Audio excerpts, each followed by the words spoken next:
19 à 29. Alors, étant à la fin du mois de juillet, étant dans des mois estivales, ça veut dire que nous sommes, bien sûr, normalement dans des psaumes. Alors, il est difficile pendant l'été de soit continuer une série que nous faisions. Ce n'est pas un bon moment de commencer une série, ni de terminer une série. Donc, parfois, on chemine tout gentiment dans les psaumes. Au début de chaque été, lorsque nous commençons ce chemin de couvrir les psaumes, je trouve ça nécessaire de faire quelques rappels. Les psaumes, à la base, sont soit des chants de louange, les psaumes sont parfois de la poésie, parfois c'est une prière, parfois c'est un mélange de toutes ces choses.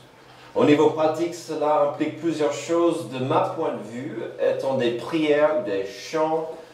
Parfois, ce n'est pas facile de prêcher un psaume, parce que c'est une prière, c'est un chant, c'est une poésie. Et donc, ce n'est pas toujours organisé comme d'autres passages bibliques. Mais ce n'est pas grave, c'est un défi que j'aime bien. Mais l'autre chose à saisir dans les psaumes, c'est que même si on peut apprendre plein de choses merveilleuses sur Dieu, sur sa bonté, sur sa personne, ses promesses, sa fidélité, il serait difficile de construire une base de doctrine pour une église dans des psaumes. Par exemple, ce que nous avons vu ce matin, on aurait du mal à vraiment parler d'une doctrine pour une église dans des psaumes. Et j'oserais dire que c'est là parfois où des gens font des erreurs. Ils vont prendre un verset ou un passage dans des psaumes, ils vont prendre ça et ils vont dire que ça c'est ce que Dieu m'a promis. Et c'est mis hors de contexte et parfois dans les psaumes on peut trouver des erreurs par des applications mal prises. Mais ça c'est une autre chose. Cela n'empêche pas que nous pouvons apprendre et appliquer énormément de choses bénéfiques pour nos vies. Par exemple, regardons ce que nous avons vu la semaine dernière dans les 18 premiers versets. On a vu quelques appels et un rappel, comment ça pourrait faire une différence dans ce monde, dans notre vie, mais aussi dans des vies d'autrui. On a vu un appel à la reconnaissance, versets 1 à 4. Il a commencé avec la bonne nouvelle, comment Dieu était fidèle, comment il était puissant. Et puis il a développé ça au verset 5 à 13 avec cet appel à l'assistance. Et puis il a terminé avec un rappel de la délivrance de Dieu. Mais parfois, on peut tomber sur un psaume ou passage dans un psaume qui est différent, qui pourrait être radicalement profond et puissant sur des niveaux qu'on ne voit pas tout le temps dans tous les psaumes. Dimanche dernier, je vous ai dit que le psaume 118 avait une transition après le verset 18, et c'était une raison pour laquelle on s'est arrêté là. Alors, qu'allons-nous voir aujourd'hui pour terminer le psaume 118? Est-ce que le troisième tiers du psaume est si spécial et si différent que ça? Est-ce que vous croiriez que les versets 19 à 29 sont comme une épée à deux tranches? Sur un côté, les versets vont à la fois montrer au monde son besoin du salut de Jésus-Christ lui-même. Ça sera précis. C'est assez rare qu'un psaume va montrer précisément Jésus-Christ. On verra un aperçu de Jésus-Christ qui pourrait titiller ou piquer l'intérêt de quelqu'un qui cherche la paix avec Dieu. Une paix que ne peut venir que à travers Jésus-Christ. Ça, c'est un côté des deux tranches. L'autre côté sera des prophéties de Jésus-Christ et sa venue. Il y a très peu de psaumes prophétiques, mais nos versets aujourd'hui auront des prophéties précises et fortes, liées directement à Jésus-Christ. Mais plus que ça, nous verrons que ces versets étaient utilisés plus tard par Jésus-Christ lui-même pendant son ministère, ainsi que par des apôtres pour montrer aux gens la vérité de qui était Jésus. Donc, je vous promets, ce psaume, la dernière partie est vraiment, vraiment puissant pour nous montrer Jésus-Christ. Alors, sommes-nous prêts? Je vous avertis, dans notre passage, nous verrons 3 objets qui tournent autour de la paix qui est possible avec Dieu. 3 idées différentes, mais qui tous tournent autour de la notion que l'humanité, notre planète, a besoin de Jésus. Alors, avant d'aller plus loin, avant d'avancer dans nos versets, je vous rappelle que l'auteur du psaume était probablement le roi David. De toute façon, ce psaume était considéré comme un psaume à proclamer, un chant à exprimer en groupe. C'était une activité corporelle dans un défilé vers la sanctuaire de Dieu. Donc, ça vous aidera si vous gardez ça en tête. En principe, c'était un défilé en groupe, une fête qui marchait dans la rue, vers le sanctuaire, la sanctuaire.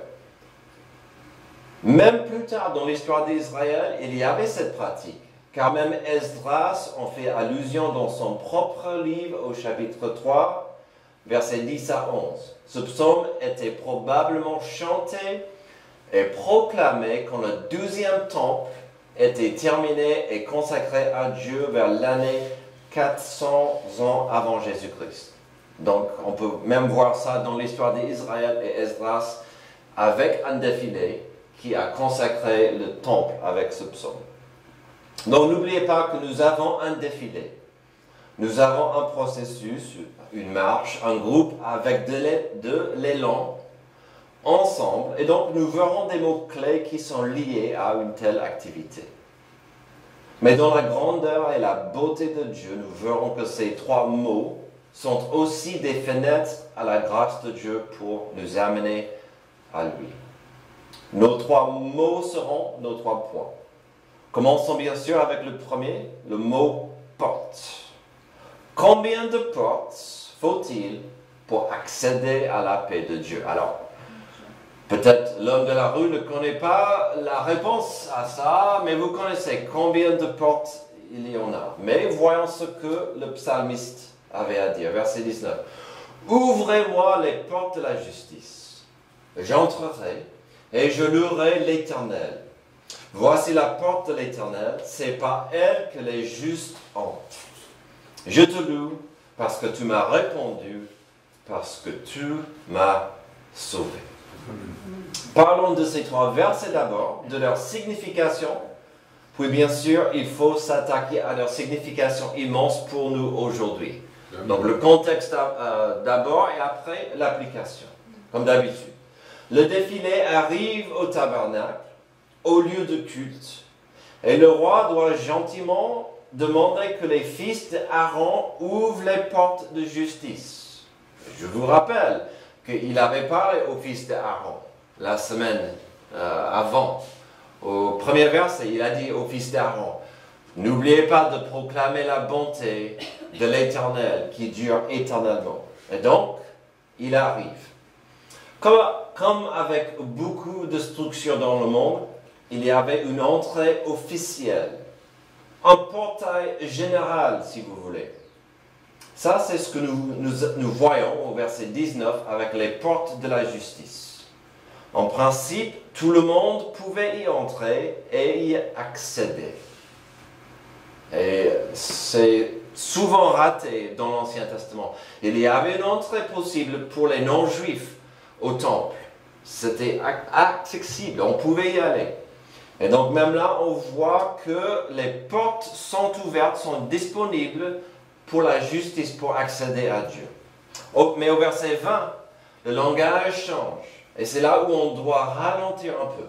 Le psalmiste parle maintenant de la porte de l'Éternel, et c'est par elle que les justes entrent.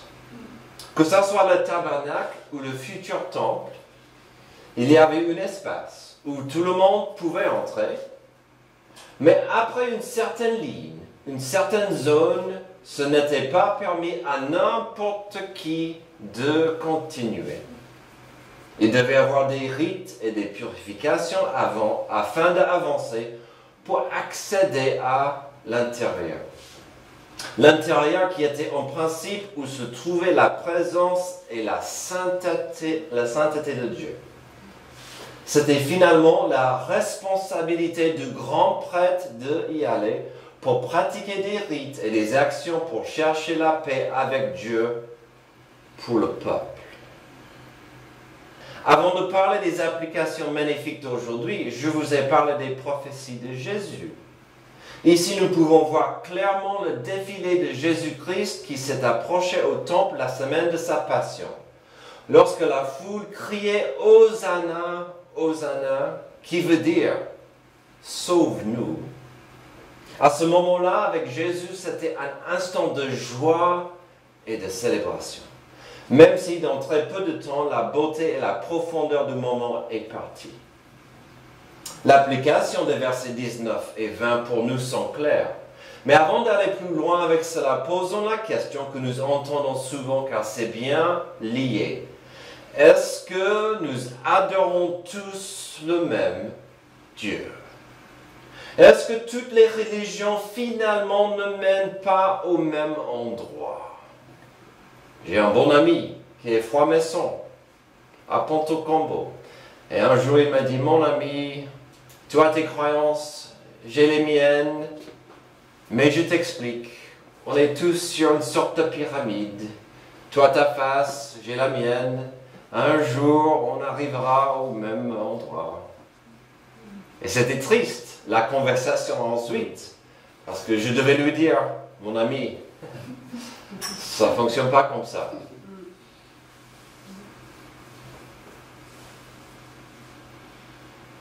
Est-ce qu'on arrive au même endroit? Alors revenons à l'application magnifique du verset 19. Les portes de la justice de Dieu sont grandes et ouvertes. Il n'y a aucun détail sur une personne sur cette planète qui puisse freiner son accès à Dieu. L'âge de la personne ne compte pas devant Dieu. Le sexe de la personne ne compte pas. Sa religion, son passé, les actes horribles qu'il aurait faits ne comptent pas. Les portes de la justice de Dieu sont ouvertes pour tout le monde. Si quelqu'un s'intéresse à connaître Dieu tel que Dieu s'est révélé à nous, la porte est grande ouverte. Comme c'est bien exprimé en Hébreux 11:6. Sans la foi, il est impossible d'être agréable à Dieu, car il faut que celui qui s'approche de lui croit que Dieu existe. J'apprécie la prochaine phrase. Qu'il récompense ceux qui le cherchent. Si quelqu'un cherche Dieu tel comme il est, je vais apprécier ce pas. Si quelqu'un par la foi s'intéresse vraiment à connaître l'Éternel, Dieu va agir. Les portes sont ouvertes. Qu'en est-il du verset 20 aujourd'hui? Sans une étude profonde de tous les résultats de ce que Jésus a accompli à la croix, voyons encore dans le livre de Hébreux au chapitre 4 l'importance de la grâce de Dieu et l'accès que nous avons aujourd'hui.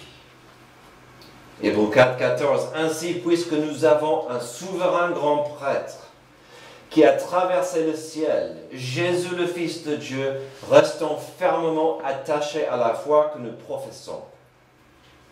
En effet, nous n'avons pas un grand prêtre incapable de compatir à nos faiblesses. Au contraire, il a été tenté en tout point comme nous, mais sans commettre du péché.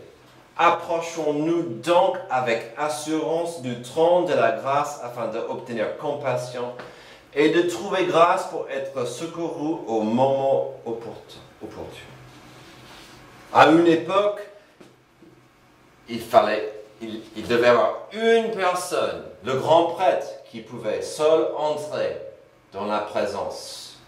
Mais nous avons accès à Dieu, à la sainteté de Dieu. Quel beau passage!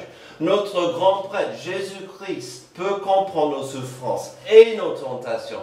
Mais aussi, grâce à lui, nous avons accès à la sainteté et la puissance de Dieu. Enfin bref, nous pouvons nous approcher de Dieu Tout-Puissant, l'Éternel lui-même, et dire, Abba, Père, Papa, j'ai besoin de toi. Quel privilège! Le résultat d'une telle révélation est évident dans nos versets 20 et 21 de notre psaume. Voici la porte de l'Éternel, c'est par elle que les justes entrent. Je te loue parce que tu m'as répondu, parce que tu m'as sauvé. Si vous êtes sauvés, vous avez accès au Père. Notre question de base, c'était combien de portes faut-il pour accéder à la paix de Dieu? La réponse à cela est simple. Et c'était Jésus-Christ lui-même qui nous l'a donné.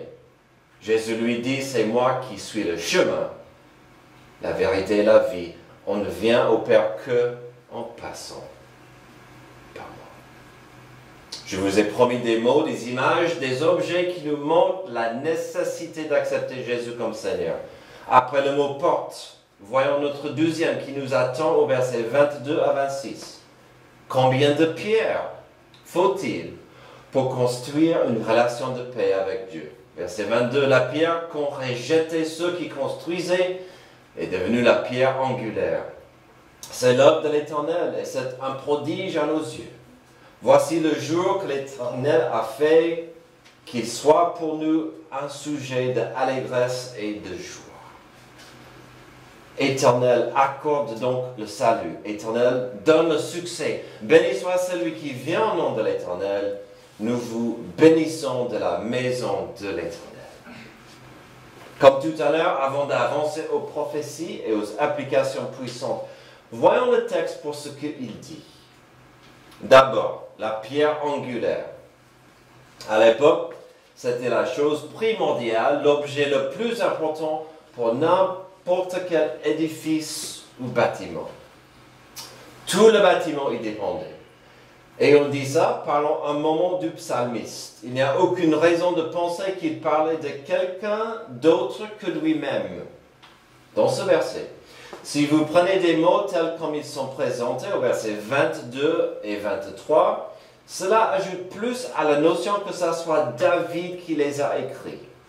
Parce que David n'était pas le premier choix d'Israël.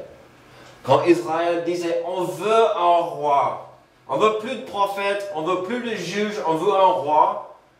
Dans l'ironie, Dieu leur a donné Saül, qui était plus qu'il voulait, plus qu'il cherchait, car il était beau, il était grand, il était costaud, magnifique comme Antoine.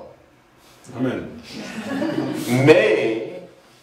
Mais Saül était ce qu'il voulait, parce que ce dont ils avaient besoin. Ce dont ils avaient besoin, c'était un roi comme David. Et donc David était le choix de Dieu. Et pendant un moment, David n'était pas le choix du peuple. Il y en avait qui disaient, on ne veut pas de celui-là. Il vient d'une petite famille, d'une petite tribu, il est qu'un berger, un garçon. Mais Dieu a dit, je te promets, David, que ton règne va durer à jamais. Et donc, oui, on peut voir David dans ces versets. On peut rejeter. Maintenant, c'est un miracle qu'il soit dans cette position.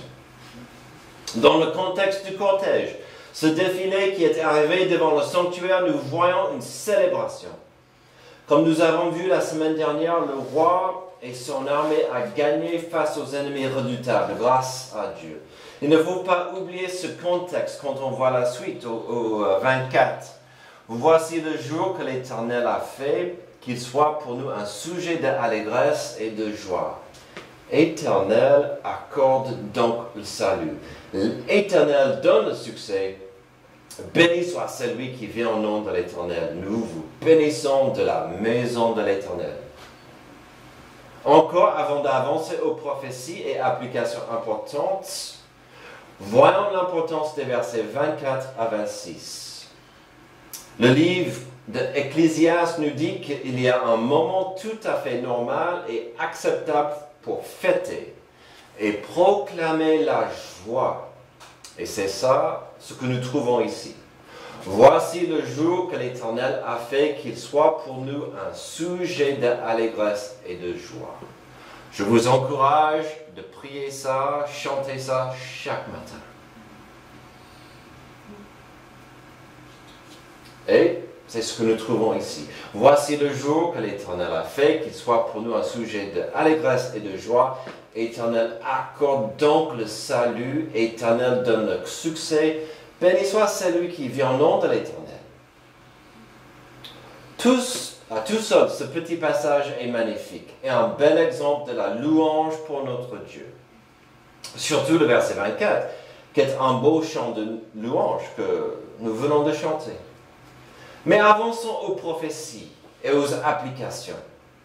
Puisque nous venons de voir les versets 24 à 26, et ils sont devant nous, commençons là et nous allons monter. On va rembobiner, si vous voulez, sur l'écran.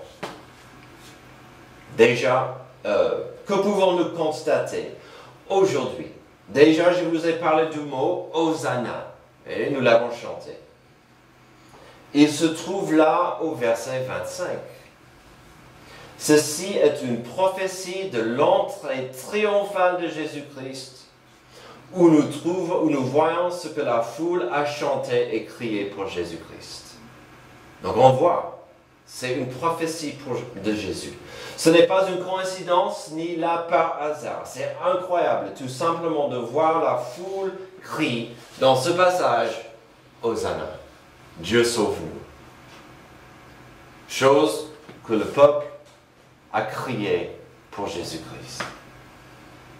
Ensuite, on va monter au verset que nous avons vu au début de notre deuxième point, les versets 22 et 23. La pierre qu'ont rejetée ceux qui construisaient est devenue la pierre angulaire. C'est l'œuvre de l'Éternel et c'est un prodige à nos yeux. La semaine dernière, je vous ai dit que souvent quand je fais copier-coller pour le PowerPoint, j'enlève ces petites lettres qui nous montrent qu'il y a un lien important à voir. Donc souvent j'enlève, je vois plus des petites lettres qui nous montrent qu'il y a un verset, un passage lié.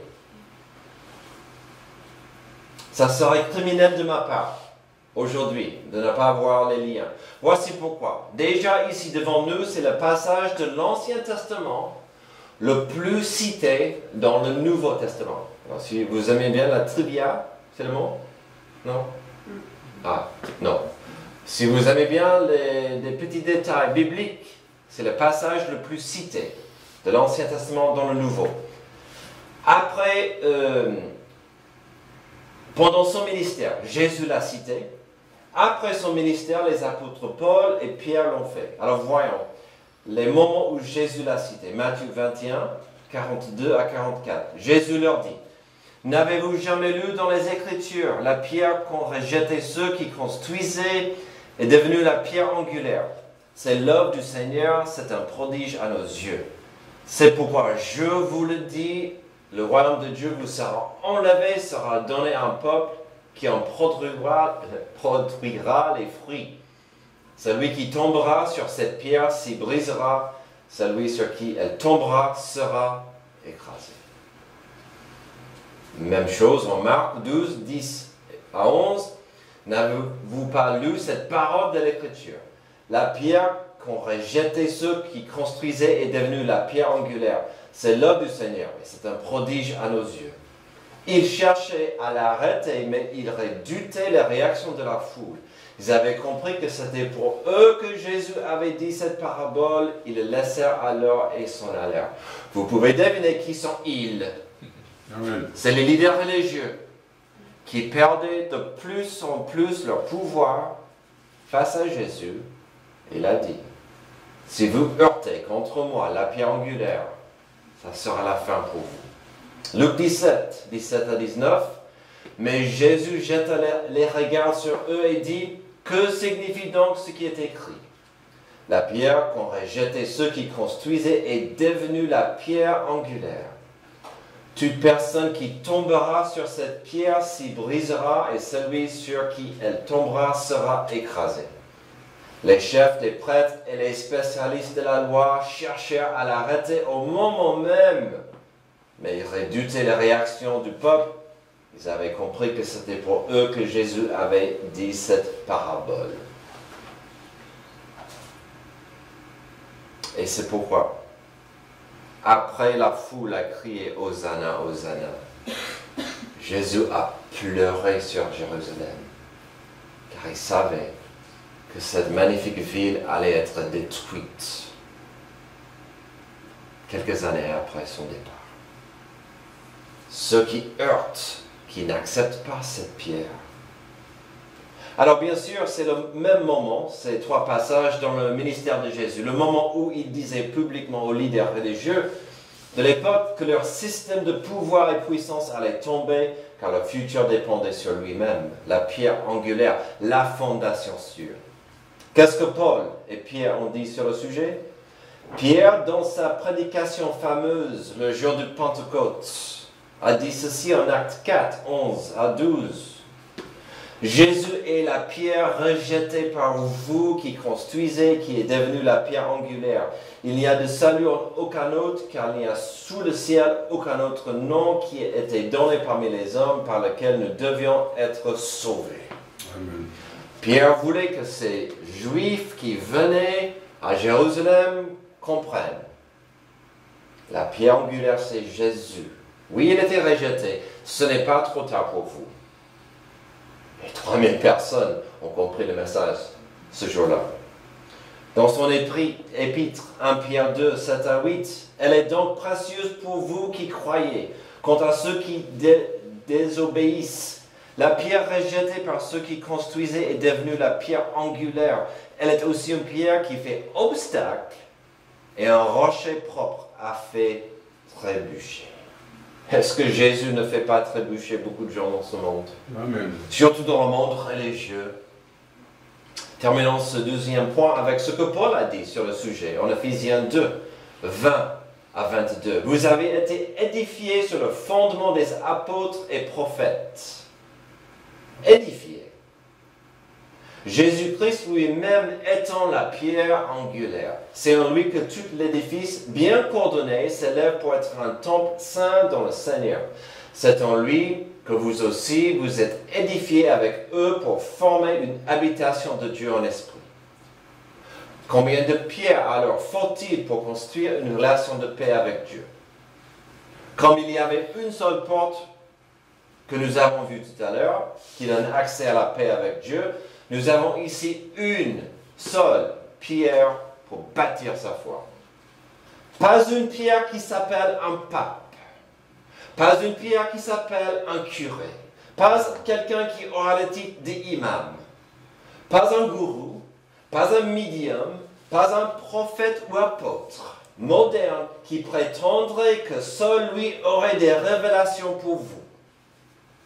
Oh, et bien sûr, pas un pasteur Amen. Qui aimerait que vous pensiez qu'il est le seul porte-parole de Dieu.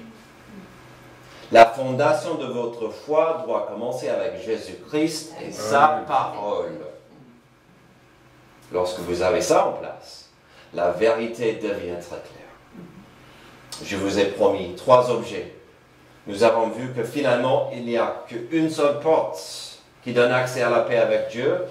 Il y a une seule pierre digne pour bâtir votre foi. Terminons avec ceci. Combien de phares faut-il pour illuminer la voie à Dieu?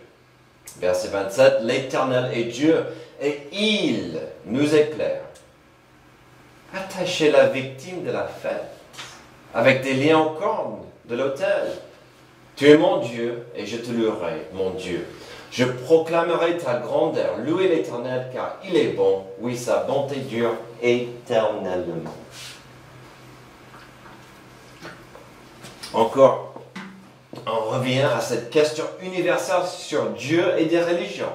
Est-ce que toutes les religions mènent au ciel? Est-ce que tous les dieux mènent au même endroit? Encore, si on ne commence que dans ce passage, sans plus d'attention, que voyons-nous? La lumière qui nous éclaire, la vraie lampe qui nous illumine, le phare qui nous guide au port, ce n'est pas un prophète, ce ne sont pas des esprits, ce ne sont pas des ondes de l'univers, ce ne sont pas des mystiques ou des gourous, ce ne sont pas des médiums ou des apôtres. Il s'agit tout simplement de l'Éternel. Et comment l'Éternel a-t-il illuminé la voie dans l'obscurité pour nous? c'était par un sacrifice. C'était toujours par un sacrifice. 27. L'Éternel est Dieu, il nous éclaire. Attacher la victime de la fête avec des liens aux cornes de l'autel. Israël le savait à l'époque. C'est une vérité partout dans l'Ancien Testament. Des sacrifices qui couvraient la honte et la culpabilité du peuple. Et tous ces sacrifices ont été remplacés par le sacrifice ultime de Jésus-Christ. Amen. Jean en a parlé dans son épître de 1 Jean, dans le 12e chapitre. Mes petits enfants, je vous écris cela afin que vous ne péchiez pas. Mais si quelqu'un a péché, nous avons un défenseur auprès du Père, Jésus-Christ le juste. Il est lui-même la victime expiatoire pour nos péchés. Et non seulement pour les nôtres, mais aussi pour ceux du monde entier. Ce mot expiatoire veut dire substitutionnaire. Il était la victime pour vous, pour moi. Jésus-Christ, la victime qui a pris ma place sur l'autel afin que je puisse faire des versets 28 et 29 les miens. Je peux proclamer au verset 28, 29, tu es mon Dieu et je te louerai mon Dieu, je proclamerai ta grandeur.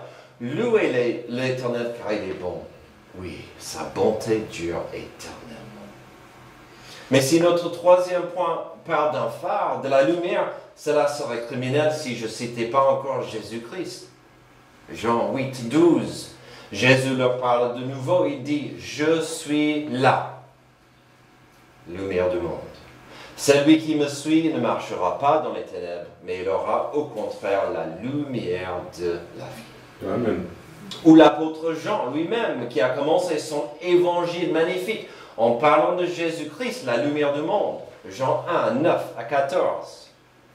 Cette lumière, il parle de Jésus, cette lumière était la vraie lumière qui, en venant dans le monde, éclaire tout être humain. Elle était dans le monde et le monde était fait par elle, pourtant le monde ne l'a pas reconnue. Elle est venue chez les siens, et les siens ne l'ont pas accueillie. Mais à tous ceux qui l'ont accepté, à ceux qui croient en son nom, elle a donné le droit de devenir enfants de Dieu. Puisqu'ils sont nés non du fait de la nature, ni par une volonté humaine, ni par la volonté d'un mari, mais qui sont nés de Dieu. Et la parole s'est fait homme, elle a habité parmi nous, pleine de grâce et de vérité.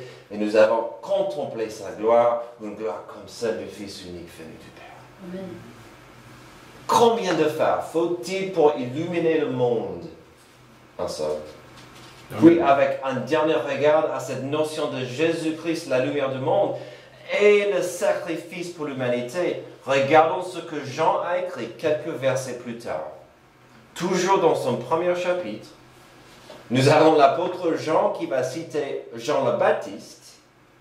Le lendemain, il vit Jésus s'approcher de lui et dit, « Voici l'agneau de Dieu qui enlève le péché du monde. » Mettons cela à côté de notre passage. L'Éternel est Dieu, il nous éclaire, attacher la victime de la fête avec des liens aux cornes de l'autel. Tu es mon Dieu et je te louerai. Mon Dieu, je proclamerai ta grandeur. Louez l'Éternel car il est bon. Oui, sa bonté dure éternellement. Un agneau qui enlève le péché du monde. Cela peut se faire seulement si cet agneau parfait s'offre lui-même à notre place. Ce psaume commence avec espoir et majesté. Ça, nous avons vu la semaine dernière. Ce psaume monte avec reconnaissance et avec joie. Mais à la fin, qu'avons-nous vu? Qu'avons-nous trouvé? Nous avons trouvé notre besoin pour un sauveur. Mais pas n'importe qui.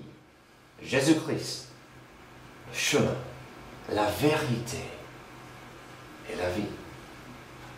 J'aimerais terminer avec la notion que ce psaume est considéré aujourd'hui le psaume de deux personnes. Alors, vous pouvez aussi adopter ce psaume, mais ils disent, ce psaume est considéré le psaume de deux personnes. Commençons avec la première personne qui est souvent liée au psaume 118. C'est parfois appelé le psaume de Martin Luther, considéré comme beaucoup le père de la réforme. Ou il était temps que quelqu'un dise, l'Église catholique a beaucoup oublié la Bible, s'est abusé de leur pouvoir. Il faut revenir à la parole de Dieu. Amen. Et qu'est-ce que Martin Luther a dit? Pourquoi c'est nommé son psaume? Il a dit la suivante. Ceci est mon psaume bien-aimé. Bien que tous les psaumes et toute l'écriture sainte me soient chers comme mon seul réconfort et source de vie, je suis tombé amoureux de ce psaume en particulier. C'est pourquoi je l'appelle le mien. Lorsque les empereurs et les rois, les sages et les savants, et même les saints ne pouvaient pas m'aider, ce psaume s'est avéré un ami et m'a aidé à sortir de beaucoup de grandes difficultés. Il m'est donc plus cher que toute la richesse, l'honneur et le pouvoir du pape, du turc et de l'empereur. Je serais très réticent à échanger ce psaume contre tout ce qu'il contient. Il n'avait pas tort. Même si ce psaume était le préféré de Martin Luther, vous pouvez deviner et comprendre pourquoi il est aussi appelé le psaume de Jésus-Christ. Le pourquoi est évident. Certes, ce psaume est riche et magnifique car il nous avertit sans cesse au danger de vivre dans un monde dominé par le mal. Mais aussi, il nous oriente sans cesse vers Jésus-Christ, la seule source de paix pour nos cœurs brisés et perdus dans l'obscurité. S'il faut un seul psaume, prenez celui-là parce qu'il nous oriente vers le seul Jésus-Christ. Prions. Merci Dieu pour ce passage magnifique. Merci pour le sacrifice de Jésus-Christ à la croix qui nous libère.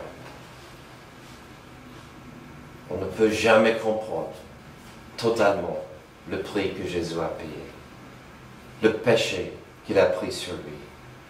Mais merci pour la joie que ça nous donne. Merci pour la victoire que ça nous offre. Que nous marchions dans la lumière de la victoire de Jésus-Christ, l'agneau de Dieu. Merci pour lui. C'est dans son nom que je prie. Amen. Amen. Levez-vous pour notre dernier chant d'appel.